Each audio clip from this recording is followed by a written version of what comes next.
24-25 బడ్జెట్లో ట్యాక్స్ పేయర్స్కున్న అడ్వాంటేజెస్ ఏంటి, డిసడ్వాంటేజెస్ ఏంటి? Key highlights.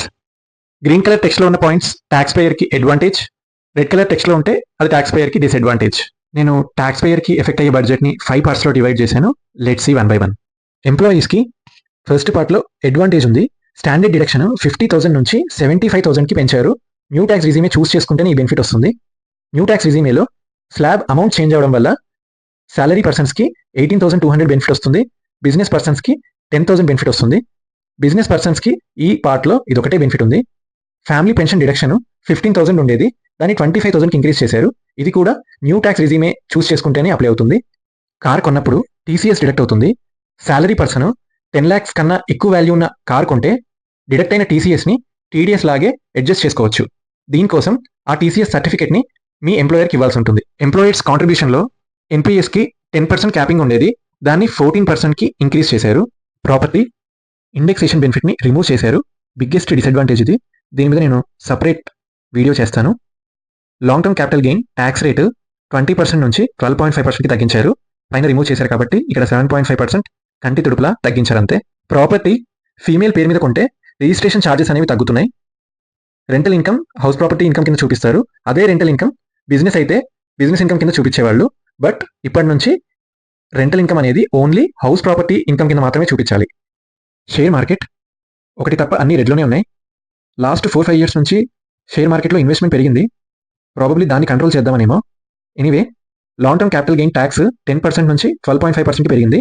Long term capital gain మీద ఎగ్జామ్షన్ లిమిట్ కూడా 1 lakh నుంచి 1.25 lakhsకి పెరిగింది. సో 1.25 lakhs వరకు మీరు ఎటువంటి ట్యాక్స్ పే చేయక్కర్లేదు. 1.25 lakhs దాటితే 12.5% ట్యాక్స్ పే చేయాలి. షార్ట్ టర్మ్ క్యాపిటల్ గెయిన్ 15% నుంచి స్ట్రైట్గా 20%కి ఇంక్రీజ్ చేశారు. ఎఫ్ఎన్ఓలో STT security transaction tax charges పెరిగాయి. ఫ్యూచర్స్లో 0.125 నుంచి 0.02కి పెరిగాయి.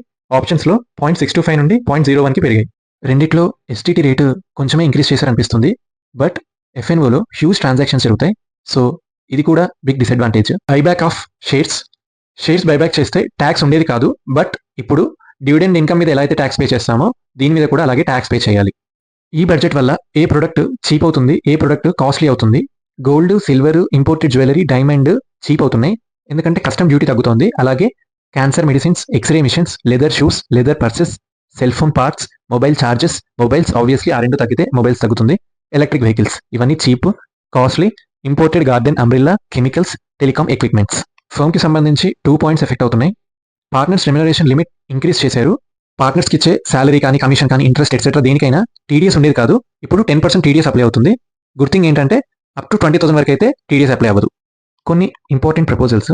ఫస్ట్ టైం జాబర్స్ అంటే ఫస్ట్ టైం పీఎఫ్ పోర్టల్లో రిజిస్టర్ అయితే 15,000 రూపీస్ని 3 installmentsలో గవర్నమెంట్ ప్రొవైడ్ చేస్తుంది.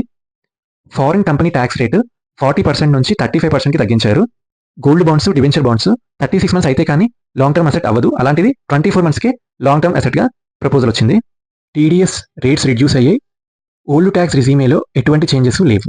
నెక్స్ట్ వీడియోలో సేవింగ్స్ అకౌంట్లో క్యాష్ ఎంత లిమిట్ వరకు డిపాజిట్ చేయొచ్చు, ఇన్కమ్ ట్యాక్స్ యాక్ట్ ప్రకారం క్యాష్ డిపాజిట్ లిమిట్ ఎంత, ఎన్ని సేవింగ్స్ అకౌంట్స్ మెయింటైన్ చేయొచ్చు, క్యాష్ విత్డ్రాయల్ లిమిట్స్ ఏంటి, ఇన్కమ్ ట్యాక్స్ నోటీస్ ఎటువంటి సిచ్యువేషన్స్లో వస్తుంది.